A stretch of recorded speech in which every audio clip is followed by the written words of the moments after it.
Russia Ukraine war की वजह से इंडिया के दो इम्पॉर्टेंट वेपन्स की डिलीवरी में काफ़ी डिले हो चुका है और इन दोनों ही वेपन सिस्टम्स की delivery strategic point of view से इंडिया के लिए बहुत ज़रूरी है। पहला है S-400 triumph long range surface to air missile defence system, जिसकी 4th एंड 5th यूनिट्स की डिलीवरी अभी पेंडिंग है। 3 squadrons Indian air force already induct कर चुकी है, बट लास्ट 2 यूनिट्स या सिस्टम्स को रशिया 2026 में डिलीवर करेगा। दूसरा है Russian Akula class nuclear powered attack submarine SSN, जिसको इंडिया लीज पर एक्वायर करेगा। उसकी भी डिलीवरी 2028 तक डिले हो चुकी है। बट दूसरी ओर रशिया के साथ कुछ पॉजिटिव डेवलपमेंट्स भी अभी सामने आई हैं, जो पंतसीर एयर डिफेंस सिस्टम और 2 गाइडेड मिसाइल फ्रिगेट्स की डिलीवरी से रिलेटेड है। इंडियन आर्मी की carrier air defence tracked system की रिक्वायरमेंट के अंडर भारत डायनामिक्स लिमिटेड और Russian export import agency Rosoboron export द्वारा Pantsir mobile air defence systems पर कोऑपरेशन के लिए MOU साइन किया गया है। और सेकेंड डेवलपमेंट है फ्रिगेट्स की कमीशनिंग को लेकर, जिसके रिगार्डिंग हम बात करने वाले हैं। रशिया इस मंथ के एंड तक इंडिया को पहली guided missile stealth frigate deliver करने वाला है, जिसको इंडियन नेवी के क्रू को रशिया के यंतर शिपयार्ड पर हैंडओवर किया जाएगा। करीब 200 सेलर्स और ऑफिसर्स का क्रू कई महीनों से वहां पर मौजूद है। हैंडओवर के बाद नेवी में इस फ्रिगेट की कमीशनिंग INS तुशील के नाम से होगी, जिसको डिफेंस मिनिस्टर राजनाथ सिंह द्वारा उनकी नेक्स्ट मंथ की रशिया विजिट के दौरान कमीशन किया जाएगा। इसके बाद सेकेंड फ्रिगेट INS तमाल की डिलीवरी नेक्स्ट ईयर ड्यू है। बता दें कि ये दोनों लास्ट वॉरशिप्स थी जिनकी कंस्ट्रक्शन रशिया में हो रही थी, क्योंकि इसके बाद सभी वॉरशिप्स के ऑर्डर्स इंडियन DPSUs के पास हैं। और इस डील की बात करें तो 2 फ्रिगेट्स के लिए करीब $500 मिलियन का ये एग्रीमेंट 2018 में साइन हुआ था, बट इसके बाद ही एडिशनल 2 फ्रिगेट्स की डील भी साइन की गई थी। बट उन 2 एडिशनल फ्रिगेट्स की कंस्ट्रक्शन इंडिया में गोवा शिपयार्ड द्वारा की जानी थी, जो अभी इन प्रोग्रेस है। और इन दोनों फ्रिगेट्स की कंस्ट्रक्शन में यंतर शिपयार्ड ट्रांसफ़र ऑफ टेक्नोलॉजी की प्रोविज़न दे रहा है। इनमें से फर्स्ट फ्रिगेट को गोवा शिपयार्ड द्वारा इस साल जुलाई में लॉन्च किया गया था एज INS त्रिपुत। और इन 4 फ्रिगेट्स को एक्वायर करने की एक्चुअल डेवलपमेंट 2016 में सामने आई थी, जब इंडिया और रशिया के बीच 4 एडमिरल ग्रिगोरोविच क्लास फ्रिगेट्स को प्रोक्योर करने के लिए डील साइन की गई थी। बट एक्चुअल एग्रीमेंट, जैसे हमने बात की, 2018 में साइन किया गया। ये चारों वॉरशिप्स नेवी की 6 तलवार क्लास फ्रिगेट्स की फ्लीट को ज्वाइन करेंगी, जो इंडिया ने रशिया से 3-3 के 2 बैचेस में एक्वायर की थी। पहली 3 INS तलवार, INS त्रिशूल और INS तबार को 2003 और 2004 के दौरान कमीशन किया गया था। और नेक्स्ट 3 INS तेग, INS तरकश और INS त्रिकंड की इंडक्शन 2012 और 2013 में हुई थी।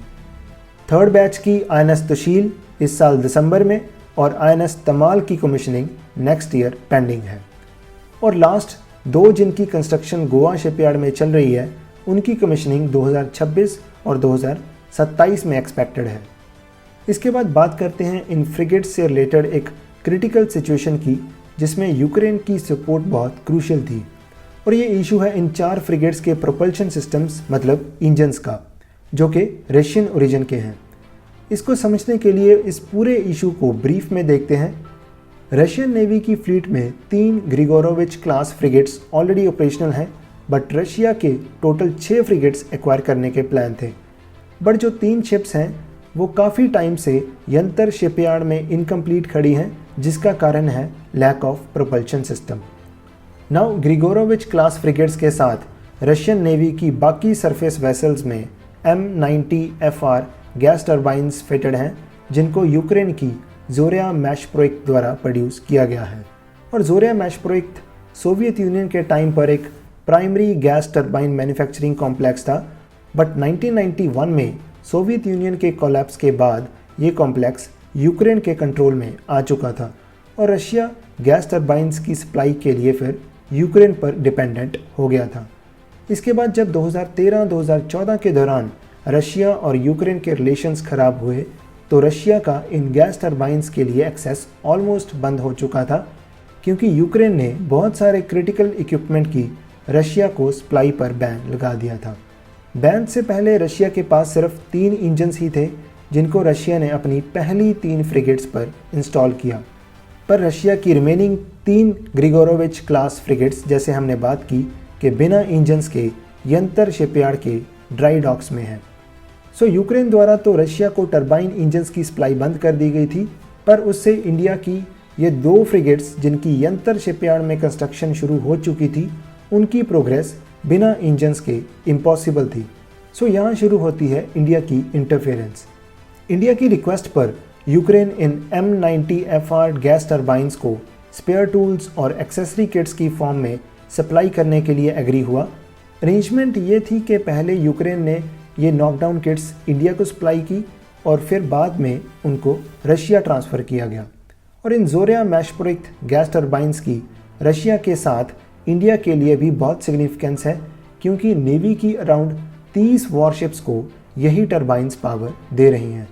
पर फ्यूचर में इस तरह की अरेंजमेंट की ज़रूरत अब नहीं पड़ेगी, क्योंकि ये इंडिया की लास्ट वॉरशिप्स थी जिनकी कंस्ट्रक्शन किसी फॉरेन शिपयार्ड में होनी थी।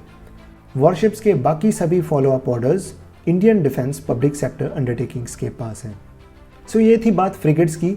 पर S-400 और एक्विला क्लास SSN INS चक्र का डिले भी एक सेटबैक है, क्योंकि S-400 की करंट 3 स्क्वाड्रॉन्स को तो पाकिस्तान और चाइना फ्रंट्स पर तैनात कर दिया गया है, पर रिमेनिंग 2 स्क्वाड्रॉन्स की इंडक्शन से हमारे दोनों फ्रंट्स इस long range air defence system की शील्ड से और मजबूत होंगे। और INS चक्र की बात करें तो एक्विला क्लास SSN की लीज के लिए इंडिया ने रशिया के साथ एग्रीमेंट 2019 में साइन किया था, जिसकी डिलीवरी 2025 में शेड्यूल्ड थी, पर अब ये 2028 तक डिले हो चुकी है। इसको INS चक्र 3 भी कह सकते हैं, क्योंकि इससे पहले इंडिया 2 बार एक्विला क्लास SSNs को रशिया से लीज पर एक्वायर कर चुका है। पहली 1988 से 1991 तक, दूसरी 2012 से 2021 तक। INS चक्र की एक्विजिशन इंडिया के लिए बहुत क्रूशियल है, क्योंकि इंडिया के पास कोई भी न्यूक्लियर अटैक सबमरीन नहीं है।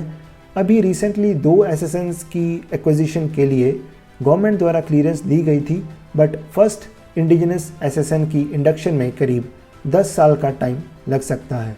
सो INS चक्र की इंडक्शन अगर 2028 में होती है तो वो 10 साल तक नेवी के पास ऑपरेशनल रहेगी।